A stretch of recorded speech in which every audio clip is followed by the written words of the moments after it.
Hello, my name's Bernard Ross, and I've written a book. It's a book about how we make decisions. And I wanted to talk to you about how you make decisions and how you might improve the way you make them in order to have a better life. A better love life, a better shopping life, a better life out in a social setting. Now, I'm a scientist, I'm a decision scientist, hence the white coat, hence the t-shirt, hence the pens, hence the great degree from Edinburgh University, and I've written 6 books, of which this is just one. So I'm irrational, but I think you are too. Have a look at these 2 pieces of paper. Which of them is bigger and which of them is smaller? And now if I swap them around, which is bigger and which is smaller?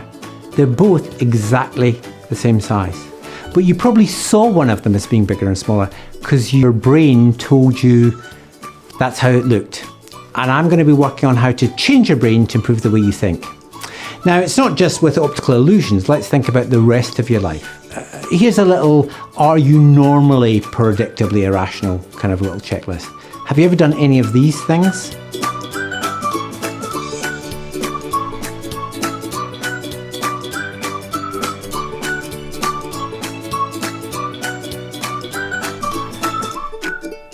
Any of you ever bought a phone that you can hardly use most of the features on? Any of you ever been to an office party, if you remember office parties, where you maybe after 4 glasses of Chardonnay start to look at someone really inappropriate and finding them strangely attractive?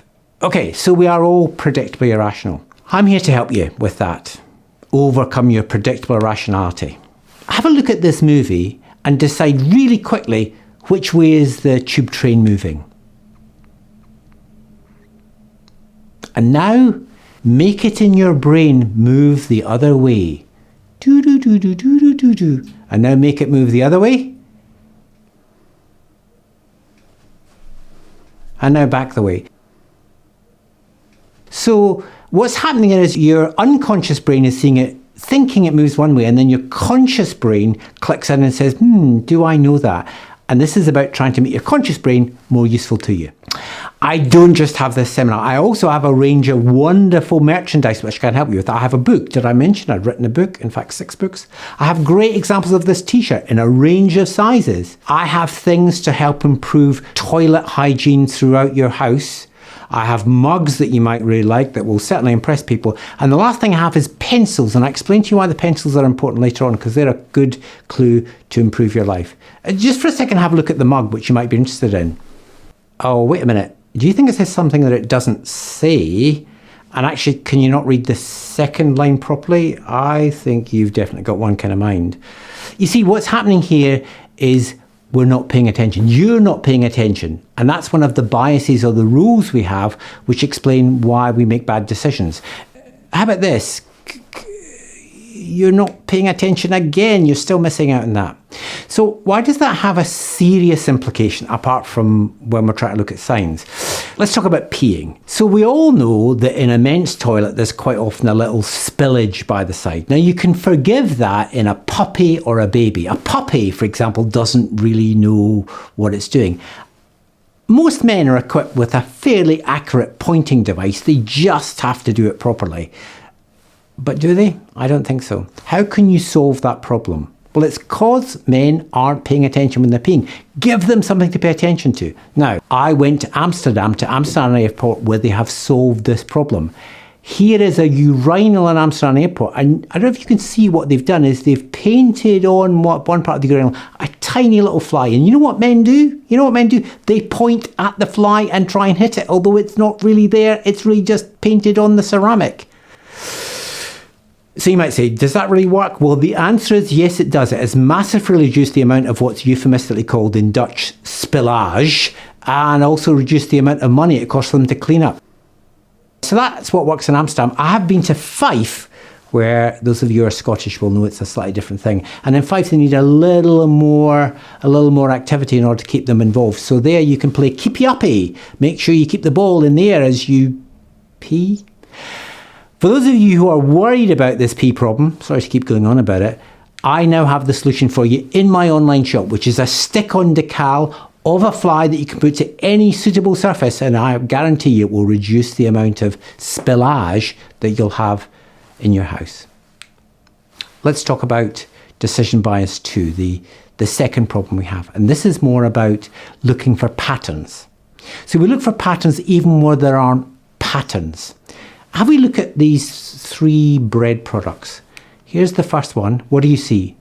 The face of Jesus, or maybe Che Guevara and a piece of toast? I mean, I have to be honest with you. I think if the Saviour, the Son of God, whatever you want to call him, was coming back, he would not come back as a bread product. I mean, or if he was going to come back as a bread product, come back as a pita or a Peshwari naan, not a piece of Mother's Pride bread. It's just a pattern we're seeing. Now, if you are keen to see your particular Saviour, here's the Melba Messiah, I like to call it, on a piece of toast. You can actually order from the US, not from me, a toaster which will project whatever you want onto your piece of toast so you can eat Jesus.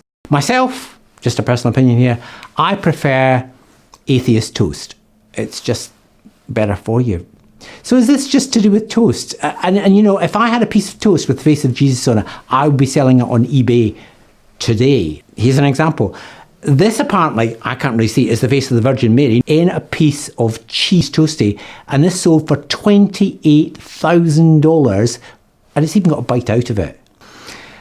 How does that happen? It's about us spotting patterns and specifically faces in inanimate objects. Why do we do that? We do that because in our 200,000-year-old brain, we thought that things were either prey, we could get them, or it was a predator. So we look for eyes and faces as a pattern. The problem is you begin to see them all over the place. You will never again look at a washing machine without seeing it doing this. And here's a very scary one. When you're doing the dishes, they could suddenly look like this. Looking for faces and things. Now, this pattern thing isn't always unhelpful. In fact, it's really helpful because it helps us recognize dangerous situations or situations we want to get into. Can you read any of this? So some of you can probably fairly quickly pick it up as you adjust to the pattern that's unusual, and that helps you adapt. Some patterns are more interesting. So for example, if I ask you, how many dolphins can you see in this picture? If you're under 8, interestingly, you can only see dolphins, and you can probably see 7 or 8. So are these ideas mine? Are they in my book, which is Originally Mine and is available on the website? Oh, I wish they were, but they're not all entirely mine. Most of them come from a fantastic guy called Daniel Kahneman, who almost 20 years ago won the Nobel Prize for Economics. Okay, somebody wins a Nobel Prize every year. What's interesting about Daniel Kahneman is he is not an economist, he's a psychologist. He's never studied or taught economics, and yet he won the Nobel Prize for Economics. Think how pissed off you would be if you were an economist and a psychologist won the Nobel Prize. What did he win it for? By a very simple idea, which is pretty central to what we're talking about here. He said that actually there are 2 systems by which we make choices. He calls them System 1 and System 2. System 1 is the system we use most of the time. He says we make something like 35,000 decisions every day. Should I wear these socks or those socks? Should I stay in this loveless relationship or should I try and get out of it? And most of those decisions you make quickly, irrationally, automatically, without really thinking about it. And then there's a system called System 2, which is, we like to think helps us all the time, but it's actually much rarer than we think it is. And that's much more rational, organized. And System 2 sometimes kicks in. It's what happened, you know, when you were watching the Tube movie, System 2 is what brought that in. It's the difference between learning to drive, if any of you drive, and remembering back to those days when you're going signal, maneuver, change gear, how does anyone ever do this? And now you can drive home without even thinking about it, because at first you were having to use System 2 to learn to do something, and then after a while you can learn to drive from System 1. You can arrive back home having thought about nothing apart from what you're going to have for dinner. So that's the difference between System 1 and System 2. Here's a simpler way to remember it. It's the difference between how we think and how like to think we think. We think we're much more logical than we are. It's the difference between Captain Kirk and Mr. Spock. Remember, the emotional, intuitive one is in charge. The other guy is just the second in the rank. Why do our brains do that? Let's go back to that 200,000-year-old brain. Your brain is only 2% of the weight, but it uses 20% of the energy. So the reason why you're using System 1 is just a quick way to make decisions. I should say, sotto voce, that this ratio may not be true with the current administration in the White House. Okay, so Kahneman's third big principle is that we respond to what he calls framing. The context in which we put something changes the way we think about it. And this is where I want to talk to you about how businesses use framing and reframing to make you do stuff you maybe don't want to do. So here's an example. Let's have a look at these two pictures. And if I put the word like that and the word like that, you probably fill it in different ways. In one case you say soup, and in one case you say soap. And the picture gives you a frame, a context by which you make the choice about how to put the word in. That's an example of how framing works. The context is important. So let's talk about some different situations that you might experience that in. The first one I talk about is going for a coffee. You might think going for a coffee is the easiest, most straightforward thing in the world, at least when it's not COVID time. Well, let's have a wee think about the most successful coffee seller in the world, Starbucks. Now, Starbucks sell coffee in 3 different cup sizes. You probably know them. There's tall, and there's grande, and there's venti. Now, 2 of those sound kind of Italian, don't they? Grande and venti. And venti is 20, so that's 20 fluid ounces. Grande is actually 16 fluid ounces, and the tall is 12 fluid ounces. Could Starbucks not afford the money to get someone to translate 16 and 12 into Italian? Absolutely not. They have consciously chosen those, partly to sound a little bit Italian, which is where you think good coffee comes from, although no Italian would put Starbucks in their mouth. They call it tall because it sounds like small, but allows you to ask for a small one without sounding mean. Okay, and they like grande because we like middle ones, and grande sounds quite grand to order. It's honestly as simple as that, and you might be saying, surely not. I'm really sorry, but people fall for that all the time. And, you know, if you think about it, when I was a lad, going back kind of to Isaac Newton's time, you got coffee in 2 lots, small or large, and it was really easy to choose. You know, how much liquid did I want to actually have? How much caffeine did I want to have? But when you introduce a third one, it becomes a bit more difficult. And it's super tempting to go for the middle one. A bit like if you get 3 estimates to fix the roof on your house, you generally choose the middle one. It's kind of the easiest, safest one. It's actually technically called the Goldilocks effect. And the Goldilocks effect, you remember that Goldilocks story? One bed was too hard, one bed was too soft, one was just right, one porridge was too hot, one was too cold, one was just right.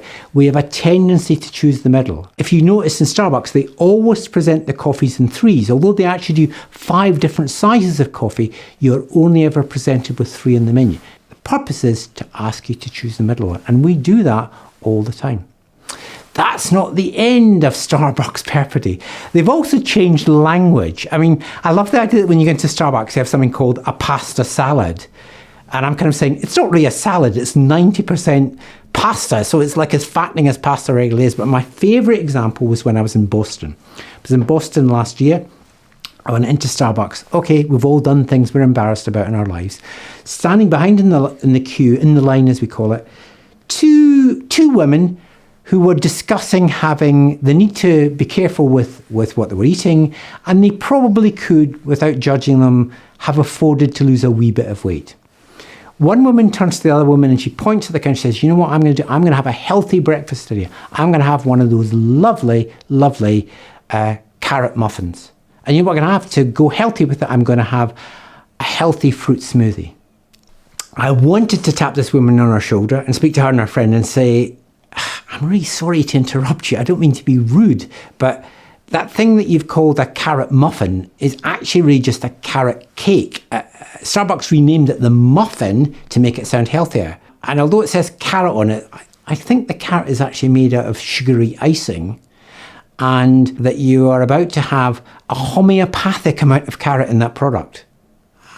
I have some other bad news, which is about your fruit smoothie, that other healthy choice, which is that is essentially just a milkshake, a fruit milkshake by any other name.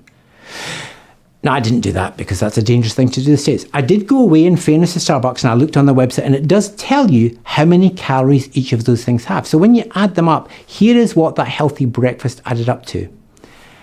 Over 800 calories. That's almost half your daily allowance in that one healthy breakfast. And it's just to do with the way Starbucks are framing those choices to make you feel they're healthy when they're actually not. So do I have an alternative? I said I'd offer you some choices. Here is my choice for the healthy alternative to Starbucks, the Greggs Bacon Roll. How many calories does a Greggs Bacon Roll have? It has just over 300. A much better choice and a cup of tea. That's what you should do if you want to stay healthy. So let me take you now to a restaurant, another place where a restaurateur is trying to persuade you to do things that you maybe don't want to do. How do they do that? Well, one of the things you probably haven't noticed, although you will now notice every time you go into a major chain restaurant, certainly, is that they have removed the money identifier, the money signifier from all the prices. So they don't have pounds or dollars or euros in most of these menus now. And the reason why they've done that, so that you won't think about it as being about money, it's just about a number. The data, this is a piece of scientific data, says that if you have a table of 4 people and you give them a menu without the money signifier, they will spend on average £5 between them more. That's a lot of extra money if you're just trying to persuade people to spend more. It doesn't stop there. Let's go to a slightly high-end restaurant in London's Covent Garden where I have eaten at enormous cost.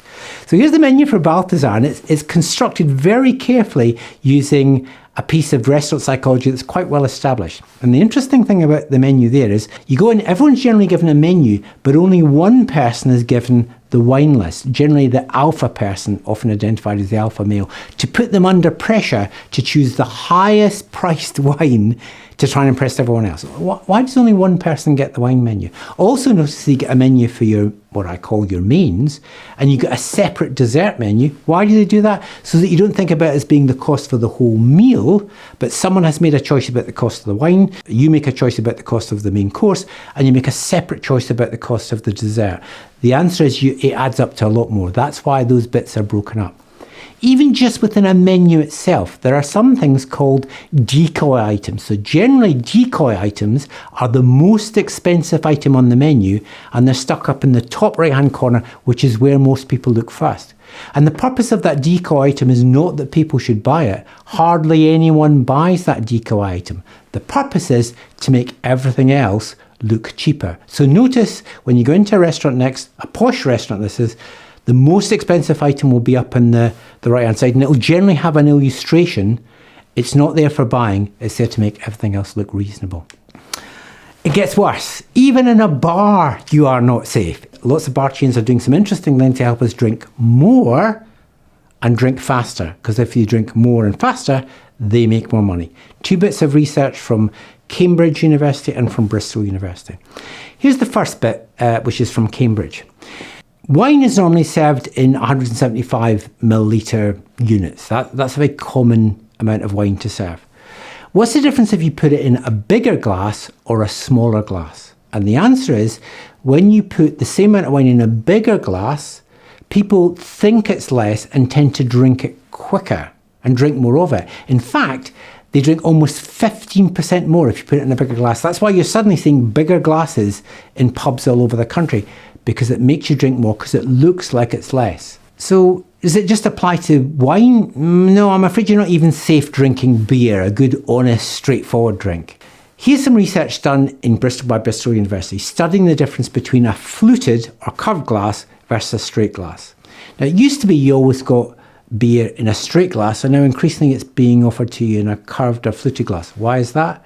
Because when you get beer in a fluted glass or in a curved glass, it's much harder to judge how much you're drinking. We just find it very hard to make that kind of judgment. We're not very good at estimating, whereas in a straight glass it's much easier. Goodness, I've drunk almost half the beer already.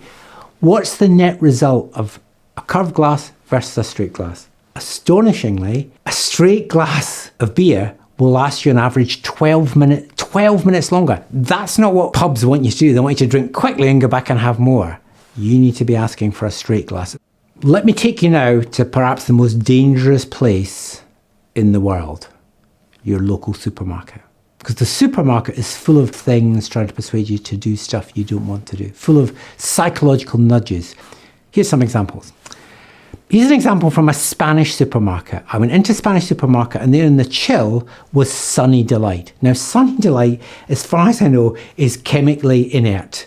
You could leave it in a cave for 1,000 years and it would remain untouched. It has no nutritional value. It has no orange product whatsoever in it.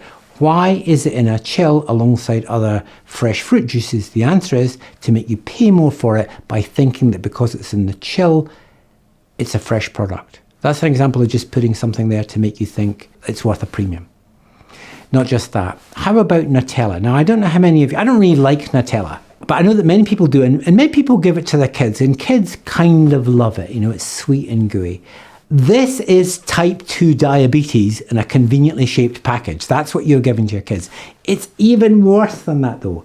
Let me show you what the actual ingredients are in a Nutella jar, and it doesn't involve a giant hazelnut like there is in the cover. This is what the actual ingredients package should show if it was genuinely honest. So a lot of sugar, some hazelnut, some cocoa, and palm oil. Now, palm oil is another word for crushed baby orangutans.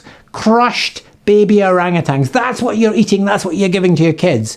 You don't want to do that. You should stop eating this product immediately. And I think if that was the list of ingredients, that might be what you did. I hope so. Actually, kids get the worst deal, because I don't know if you've noticed, and you will notice now every time you go into a supermarket, a big supermarket I mean, that children's cereals are put at adult eye level for you to pick them down. But the characters in children's cereals, and if you look at the cartoon illustrations there, and they're nearly all cartoon illustrations, are looking down towards children, making eye contact with them. So the purpose of that is to have the cartoon character looking down at the child who's looking up going, oh, I'd really like that product, please. And the adult has to choose out. Once you see it, you will never escape seeing it ever again. That's how the supermarket's trying to persuade you to buy very sugary cereal for your kids. You might think, I'm an adult, I don't follow that. Let's go back to Mr. Starbuck. Now, what Mr. Starbuck does very cleverly is to sell you basically watery coffee. The only person who's cleverer than that are the person, the Mr. Nespresso or Mrs. Nespresso, sells you the little capsules. And you're designed to say, oh, you know, a nice barista coffee in Starbucks is going to cost you £3. But you can have a nice barista coffee for only 50 pence at home using a capsule. That's fine if that's the frame or the comparison you're doing. Let me tell you what the real comparison is, which is to compare it with a kilo of ordinary coffee. If you bought a kilo of ordinary coffee for the same rate as you're paying for your Nespresso, how much would it cost? Have a guess? You probably guessed wrong. The answer is it would be £45. So if somebody said to you you're going to pay £45 for a kilo of coffee, you'd say that's ridiculous. That is what you're paying for your Nespresso. But they very cleverly framed it against Starbucks. My last one is designed to say that not all framing is bad. Here, this wasn't me. I think I'd been throwing out the supermarket if I'd done that. But someone very clever in the US has put the condoms alongside the diapers to say, here's the framing choice you might make. What's the long-term cost of each of those? I leave that up to you. So I have admitted to you that I am not very rational. I hope you're now prepared to admit that you're not very rational when you're making decisions. Are governments better? Are the people in charge any better? I'm not sure. Here's a sign that I saw outside the Houses of Parliament. Now, I have two challenges with this sign. One is, everyone I saw who noticed this sign, including me, immediately began to pat themselves, and they nearly all patted where their wallet was or where their purse was. Now, if I was a pickpocket, that would be a great sign. I would say, that's where his wallet was or where her purse is. Not only that, if I were a pickpocket, I think I probably would not try and do pickpocketing in this area. I'd probably either move somewhere else, or I'd notice you tapping yourself and then I'd follow you and steal your wallet somewhere else. It's a really stupid sign by Her Majesty's government. Are Brit governments the worst? Well, as you know, the Brit government is not that great, but the American government is in many ways even worse. This is not a recent example, but here's a pencil that was given to every child in the New York school system to help discourage them from taking drugs. It's a very straightforward thing. It's a really cheap little thing with a nice little message on it. One kid took it home and so loved the pencil that he actually used it overnight. And as he used the pencil overnight, he realised he had to sharpen it and sharpen it and sharpen it. And then he came in the next morning and showed the teacher and said, is this what it's meant to say? And instantly, 1 million pencils had to be withdrawn from the New York school system because that's what they say. By the way, this is another one of these products that you can buy from me in my virtual shop if you're really keen to have one. Great present for your kids to replace the Nutella. So that's another example of some merchandise that I have available for you. Don't forget to visit the website. Get the book, get the toilet decal, get the great t-shirt, get the mug to impress your friends, and get the pencil. I don't want to fuel your racist fantasies about Scottish people just being interested in mercantile things. I want to finish by leaving you with a gift, my generous response to you. And the gift also has a bit of a decision science background to it, an experiment to it. So when I was in Edinburgh last year, I heard about an experiment run by a fantastic guy called Professor Richard Wiseman. And what he done was to say, what help gets your wallet or purse returned if you lose it? He discovered two things. One is that it's better to have more money in it than less money in it. If you have £50 in your wallet, it's much more likely to be handed in returned than if you just have £10 in it. That might seem quite counterintuitive. And you know what? It's irrational. What was the second thing that made the really big difference? Well, into each of the wallets, there wasn't anything really to identify the people apart from a phone number and a photograph of different things. Now, the photographs were of different images. One was of an elderly couple looking very sweet. One was of a nice little puppy. One was of a cute little baby. One was of a charity receipt showing that the person was a good person. And one was just of a family. Which of those do you think scored the highest in terms of return? So what image drove most people to return it? The winners were really clear. And there were two big winners. Here's the list of percentage returns. You guessed it, babies and puppies beat everything else. So what's my gift to you? And it's a free gift, and it's a hack to help you get your wallet or purse returned. And the answer is, if you go onto my website, you can download a picture of a puppy and a baby together. It is 100% guaranteed to revolutionize returns. You can choose a puppy or baby of your ethnicity or age, whatever you want it, or the kind of puppy that you like. Cut it out, put it in your wallet, write your phone number on the back. This is what the data says will help you get your wallet or purse back. My gift to you. So I've given you a gift. I'd really like it if you had the chance to visit my website, www.irrational.me.uk. Find out more about the show, where you can hire it, where you can buy the book, and where you can make a donation to Médecins Sans Frontières, which is where all the receipts from the various bits of merchandise and from the show are going. Thank you. Have a better day.